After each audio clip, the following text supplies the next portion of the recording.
one of my favoriteest songs. Oh, welcome, Reverend T. Good afternoon, everybody. You ever heard of the idea whose time has come? Well, some people think I'm sitting down today because Reverend Thomas sat down last week. But that's not it at all. I decided long ago that I wanted to sit down today, and the reason for that is because I'm scared. I'm nervous as hell. And thank you, Dawn, because what I want to talk about today is Pre-membrance Day, and it's been 19 years that I have avoided being the speaker on Remembrance Day weekend. Because the last time I spoke about Remembrance Day, I ticked some people off. I offended some people, and at least one member left the congregation. So thank you, Dawn, for giving me permission to speak what's on my heart. And you'll notice I have no notes today. I have been conflicted for many, many years. I have never worn a poppy. I have never attended a ceremony. And actually, for the first week or so of November, I tend to hide out a lot and just not go out. Because I see a lot of people, I don't say most people sometimes, but a lot of people wearing the poppy, and I have chosen not to, and I've not wanted to have to explain myself. But I think it's important that we do talk about these conversations. How many times have we ever had a conversation with someone about what Remembrance Day means to you? Because I know there are so many ways it's held. The traditional way, of course, being to honor, and it's usually, of course, every military family probably honors family, and it can be seen as approving of war. So that's been my resistance. I think I was brought in something from another life or something. I was born a militant pacifist. You know, Joanne will tell you I will not and cannot watch a war movie or a crime movie or a boxing match or a wrestling match or even a hockey game or a football game, because my level of tolerance for violence is there.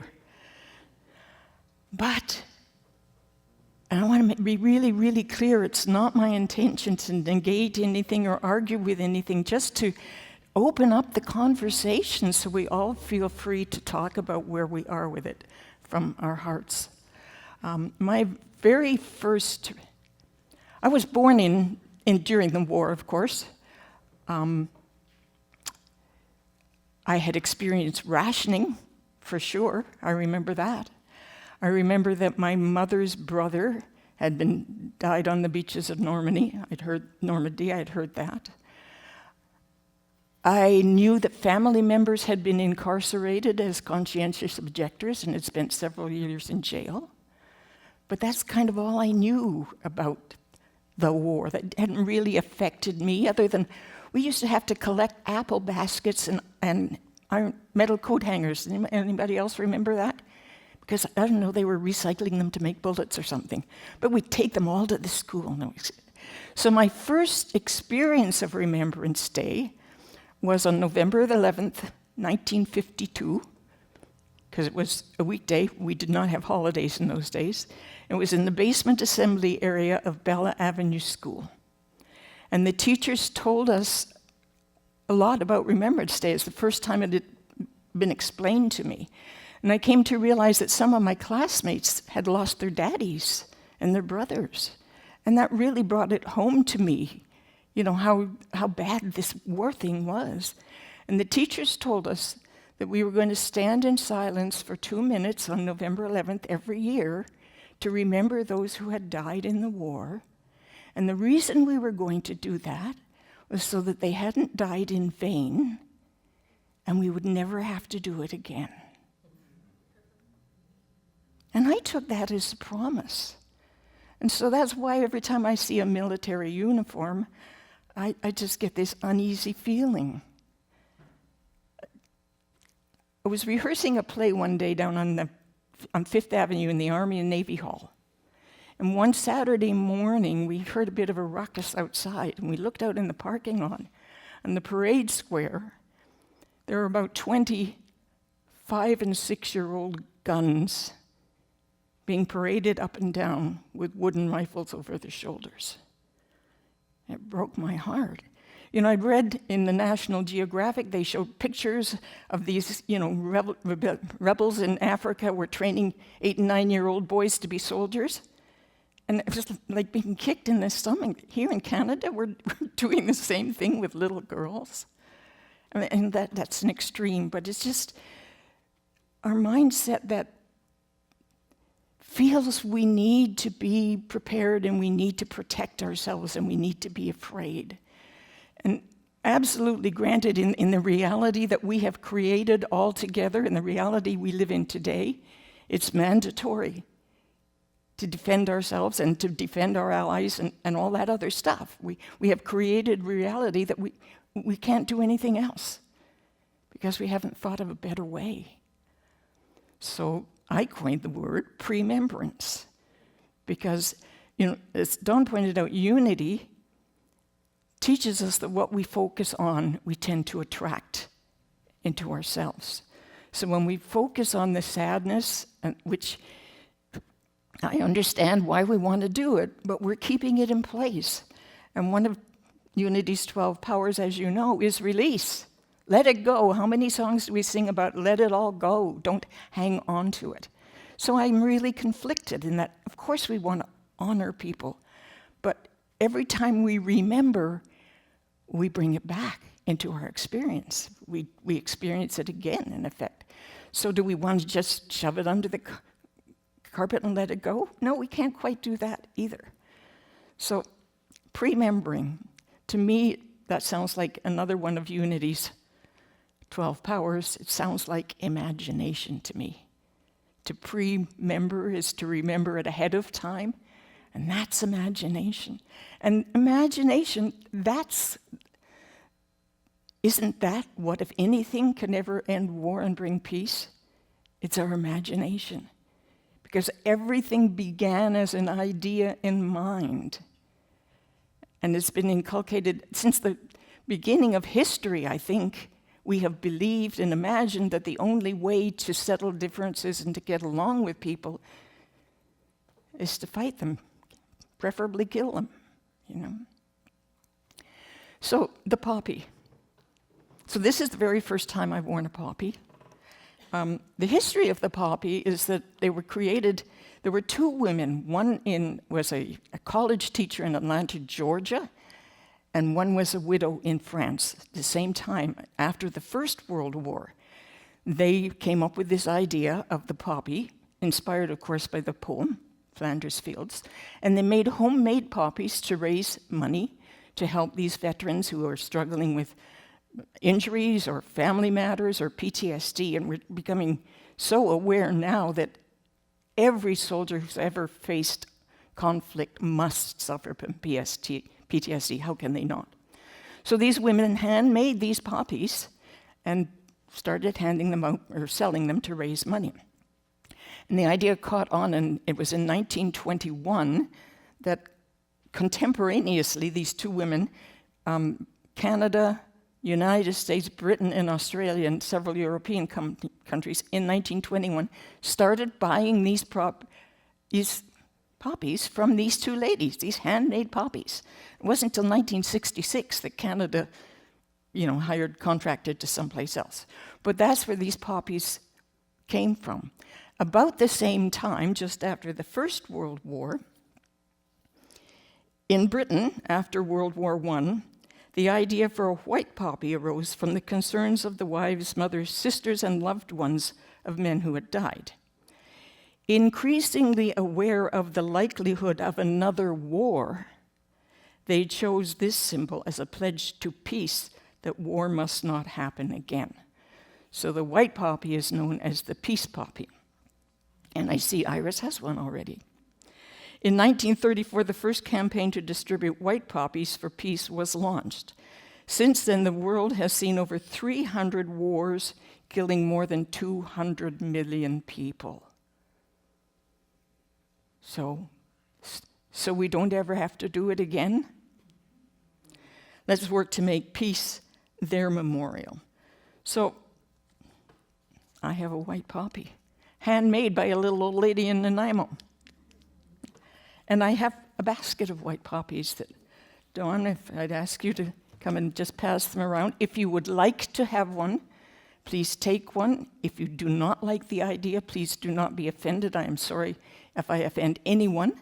But if it's something that calls to you, and if you know somebody at home that might appreciate one, please feel free to take extras. I'm going to read to you what it says. The reason we wear a white poppy is to commemorate all victims of war, not just the soldiers who died, but the soldiers who didn't die, the conscientious objectors, the civilians who died, the children who died, not just of war injuries, but of disease and starvation following the war. So commemorating all victims of war. It's to mourn the environmental devastation that it causes. Ken Young, who manages the Legion up here, and he's a member of Veterans for Peace, he told me that the single largest contributor to pollution and environmental degradation, accounting for more than 50%, is the US military alone. So, to mourn the environmental devastation it causes, to reject war as a tool for social change. Think about that phrase. To reject war as a tool for social change. And boy, it does change things, doesn't it? To call for dialogue and peaceful conflict resolution. To show your commitment to building a better future. And I'm talking about dialogue and peaceful conflict resolution. I just happened to catch a YouTube video this morning that was an interview with Vladimir Putin by one of his countrymen. It was in Russian, the translations. And looking at the man, I don't want to make any allusions, but thinking of him and thinking of the American president-to-be, and you know, so for so long, Russia has been the enemy. But looking at this man and hearing what he's saying from his side of the story, and his, you know, recollection of what the relationship with Ukraine has been, and why are we not talking instead of fighting?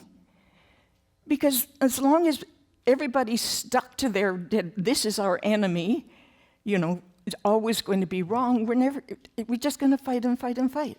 And it's so obvious that Vladimir Putin can obviously sit down and communicate and tell his side of the story. But we're not even willing to listen any more than the Russians are willing to listen to the Americans, right? How will we ever get there if we don't start listening? So this is unity. We have to have those difficult situations. We all go around and we either put on a poppy or we don't, and the next day we take them off and we don't think about it again until next November. But we've got to start having conversations with people. If you're a person who cannot abide and doesn't promote our country going to war, talk to your friends. I mean, I've been invited to go down to Nanaimo tomorrow and demonstrate in front of the gates of the base there. And I say, thank you, but no, because what good is my demonstrating to people who work there and count on that for their families, you know, their ability to provide for their family? What is making them wrong at the gates of Nanaimo going to do? You know, it has to be out here so much that our politicians eventually get it. Oh, Canadians don't want to be in war. Now, I am never going to suggest that we dismiss our military. Never. We got to keep them. Let's not call them the military, we call them our armed forces. But I suggest, and this is my pre-membrance imagination, I suggest that we disarm our armed forces and that we rearm them. And we rearm them with water well drilling equipment and desalination systems and medicines and books and teachers. And we educate them as far as all cultural beliefs and religious beliefs around the world are. And they stand by to be deployed anywhere in the world where they're needed, or love and help is needed, right? And you say, okay, well then we'd be vulnerable and they've attacked us because we haven't defended ourselves. But I say, who on earth would want to attack a country as loving as Canadians are?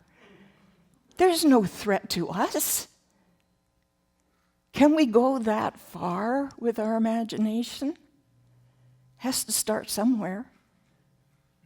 It has to start somewhere. Why not right here? I want to thank you so much for allowing me, and thank you for Dawn for opening up this conversation and making it okay for me to say what I feel. Oh dear. Oops, did I just vote? Oh dear. I've lost the pin, but it's still there.